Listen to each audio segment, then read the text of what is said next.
Hello, BookTube. I've got a little bit of mail for you today on an overcast Monday. The clouds are definitely keeping the temperature down. I know that's not going to stay true, although it looks like we're going to have on and off potential for rain for the next few days, which is always a little dodgy for me for a couple of reasons. It means I can't do errands, for one, since one of the pieces of my errands, one of the linchpins of my errands, is always the Brattle Bookshop and their outdoor sale lot, which is covered over or pulled inside in inclement weather. But another is dog walks, since uh, my little dog cannot stand the rain and hates to be caught out in it. I'll hear no end of complaints about it if it happens. So we'll see. A little bit dodgy, but certainly nice that it's not boiling hot. I think another raft of boiling heat is coming this way before the summer ends. I would assume that so, since we have all of August to go. But I've got a few things to show you here. One you may have seen. I'm not done with this thing yet. I'm not done with writing about it. But I wanted to show you anyway. It's a comic book. It's Flash Gordon #1 from Mad Cave Comics. They apparently have the rights to Flash Gordon, so they are just going to do. There's the cover for #2. They're just going to come out with a regular monthly Flash Gordon. Pretty interesting. I'm an old time fan of Flash Gordon, and Hannah at Hannah's Books actually got this copy from me at Newbury Comics. So not only was I happy about that, Newbury Comics was near to the bed and breakfast that she's using in Boston. Not only was I happy to get Flash Gordon #1, but I have to admit, there was a small bratty part of me that was also happy to get Hannah, of all people, to go to a comic shop and get Flash Gordon #1. I'm sure she would have been much happier getting Eudora Welty #1, but they're never going to print that. So she had to go in and look for the comics in Newbury Comics and get it. Very, very nice of her to do. I doubt that I'll be so lucky as to have a guest in town for issue #2. I may have to do that on my own. But I kind of want to. I kind of want to develop a new daily routine. Not daily. God help us, not daily. Not daily, baby. Oh my God. That got a reaction. No, not daily. But a new weekly routine. I really want to do that. A weekly routine that involves the grocery store, a weekly routine that involves the library, a weekly routine that involves a comic shop. So probably this weekly routine would be on a Wednesday. And maybe even a weekly routine that involves me sitting at a table at some inconspicuous little restaurant and reading periodicals. The way I did forever and ever, for 50 years. I did that in one place, in the same place here in Boston. And I miss it. It ended organically, but I miss it. I miss having a break like that. Not a break, not in the sense that I need relief from freedom, but just for my own. What's the shambolic shibboleth that all you young people use? For my mental health. God help us. Oh, it feels just soiling even to say it. I am still thinking about that. It's a little bit silly. I know, because my daily routine now is something that I dreamed about for decades and never thought would be mine. But I don't know. Every week, for instance, at the comic shop, every week there is something. I'm assuming that's Professor Zarkov right there, and that must be Dale Arden. But Professor Zarkov doesn't make an appearance in this issue, and Dale Arden does in a cliffhanger at the end, but not in the way I was expecting. And I thought it was I will talk about this, but I thought it was rather neat that when Flash Gordon is freed from prison in this issue, the very first thing he does is shave. He shaves off his loser beard because he, like me, assumes that facial hair on grown men is ridiculous. That's the first thing he does. But anyway, there's always something like this at the comic shop as a new release on Wednesday. Always there's at least one thing that if I were at the comic shop, I would buy it. And I just don't go to comic shops anymore. So I will have friends go once in a while, or maybe my surly houseboy will swing by, or I'll order something on Amazon, something like that, but I miss it. So, but anyway, let's look at the mail. We have 2 packages here. And they come to me in perfectly firm ground because Hannah actually helped me to change my work bookcase, the galley copies. So we cleared off all the July stuff, got a clear shelf, and then moved up all the August books, arranged them, and put them in order, publication week order, so that I can go from left to right and I'm progressing through the month rather than bouncing all around. And we looked up all the stuff that didn't have ready dates on it, and then we moved everything else up as well, so that I'm ready to get more copies here. Oh, great. Okay, all right. This comes out in September. This is a terrific series. Very happy to have the newest one. This is by James Benn, and this is The Phantom Patrol. This is the latest Billy Boyle novel. They all have these distinctive covers. Again, this is, if you're looking for a murder mystery series that's nice and ongoing, that's really, really good, well, we're losing a couple of them this year. We're losing Maggie Hope and Maisie Dobbs. But if you're looking for a series like that, you should try this. You should try the Billy Boyle novels, because they're really, really good. And there are a lot of them. These have been going on. I've written about a few of these. Yeah, there's a long list of them. So you've got a lot of them to choose from if you do. This one comes out in September. Winter 1944.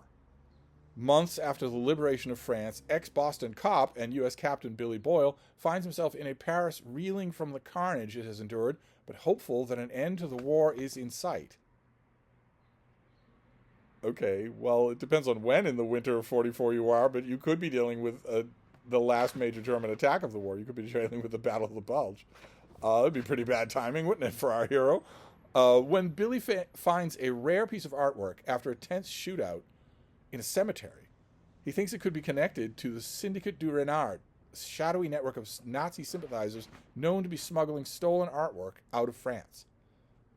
Trailing the syndicate, Billy discovers that someone with a high level of communications clearance, someone in the Phantom Regiment of the British Army, hence the title, may be using his position to aid the thieves.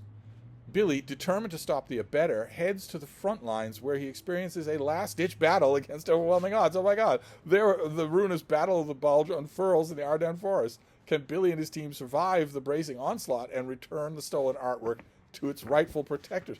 Jeez, James Benn doesn't give this character a break at all. I mean, here he is trying to break a syndicate and return stolen artwork, and what does he have to deal with? Not a hangover, not a troublesome blonde, the Battle of the freaking Bulge. He never gives him a break. It's really good, too. He's really, really good at it. Fantastic. Oh, fantastic. All right. Okay, this comes out in September. I will put it on the new and very crowded September shelf. And then maybe wait. I don't know. Maybe I'll wait to get the hardcover before I really dig in on this. I know the series really well. I keep up with the books even if I don't review them. So I'm primed and ready to go. But I strongly, strongly recommend this to you mystery fans out there. If you don't know about this series,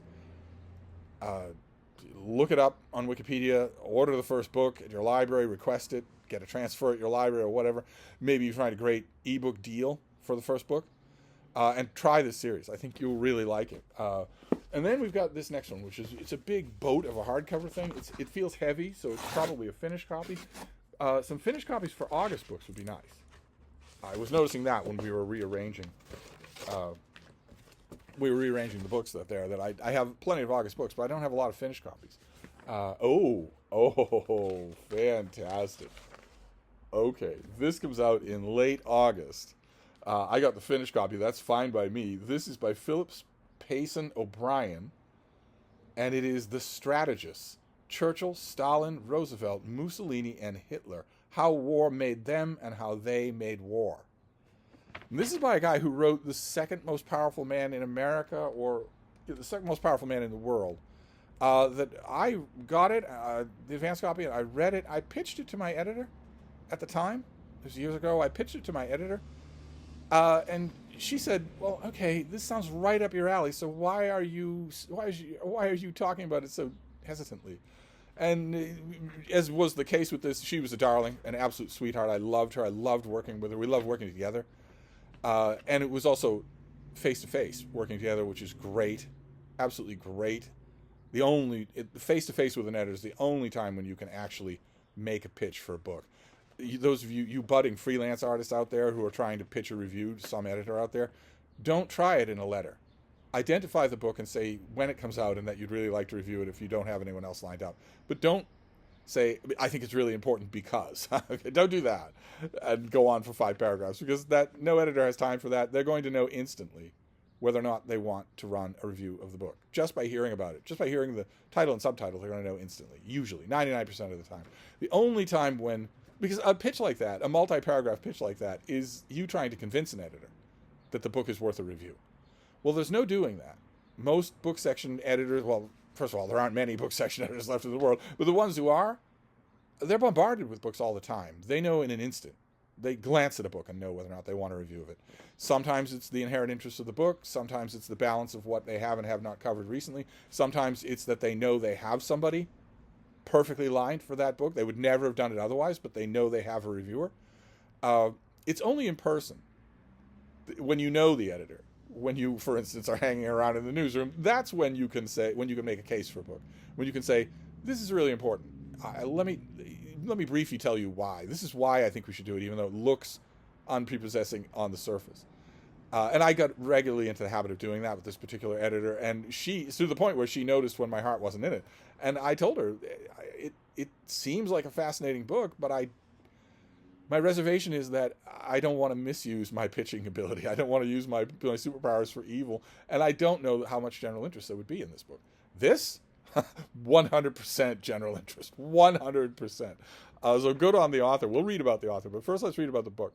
We all know their names. Exactly.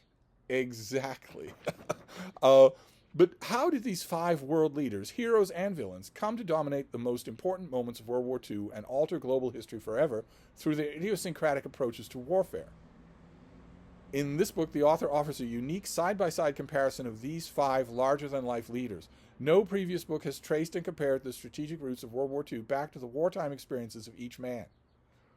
This book does that, filling the void with a character-driven narrative that gives readers an enlightening new understanding of the most famous war and figures in history.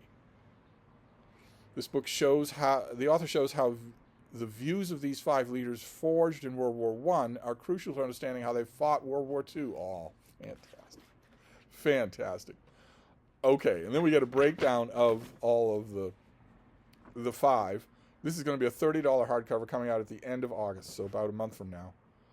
And the author is a professor of strategic studies at the University of St. Andrews in Fife. He was born and raised in Boston, graduated from Trinity College in Hartford, Connecticut, before working on Wall Street for 2 years, earned a PhD in British and American politics and naval policy before being selected as Cambridge University's Mellon Research Fellow in American History and a Draper's Research Fellow at Pembroke College.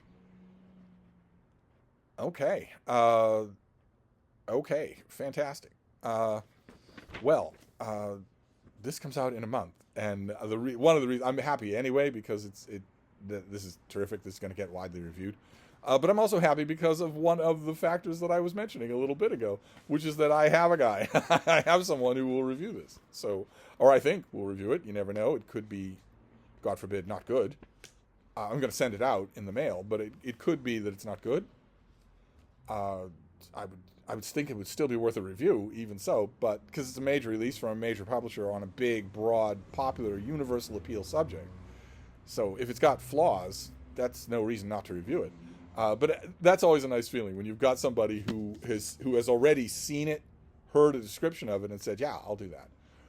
So that's a trip in the mail right there. I've got a couple of other packages going out as well. So maybe now is the time for me to construct some sort of ritual, some sort of routine that doesn't involve merely going from the little book room to the fainting couch and back. Maybe it's time.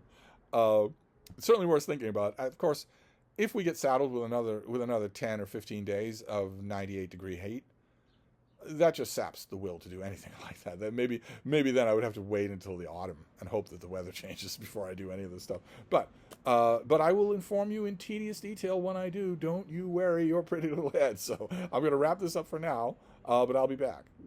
Thank you, BookTube.